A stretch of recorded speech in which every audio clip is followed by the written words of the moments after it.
নমস্কার বন্ধুরা, শান্তনা সরকার বাঙালি ঘরোয়া রান্নার পক্ষ থেকে আজকে চলে এসেছি সঠিক পদ্ধতিতে নারকেল নাড়ু কীভাবে বানানো যায় সেটা আপনাদের সঙ্গে শেয়ার করতে।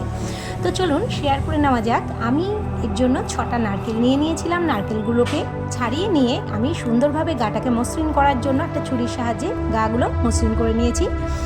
এবার আমি নারকেলগুলোকে এক এক করে ফাটিয়ে নেবার পর আমি নারকেলগুলোকে কুড়িয়ে নেব। অবশ্যই এই কোড়ানোতে আমার হাজব্যান্ড আমাকে যথেষ্ট কর্তামশাই সাহায্য করেছিলেন।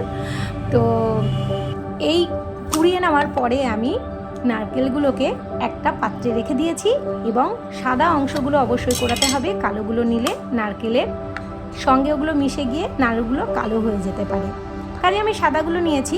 আর অবশ্যই আমি গুড় আর চিনির মিশ্রণে আমি এটা তৈরি করেছিলাম নাড়ুটা।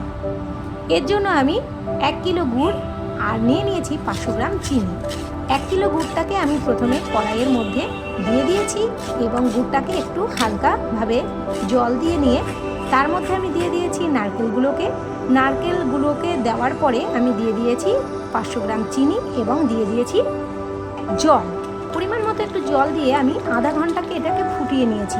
যখন রসটা মরে গেছে তখন আমি দিয়ে দিয়েছি এলাচ গুঁড়ো, আর অবশ্যই করে যেটা টেস্ট আনে সেটা হচ্ছে গুঁড়ো আমল দুধ। এটা আমি দিয়ে দিয়েছি 250 গ্রাম। আপনারা চাইলে এর থেকে বেশি দিতে পারেন, তবে বেশি দেওয়ার প্রয়োজন নেই, এটা দিলেই ঠিক হবে। এবার আমি তাক হয়ে গেলে নামিয়ে নিয়ে গোল গোল আকারে নাড়ু তৈরি করে নিয়েছি।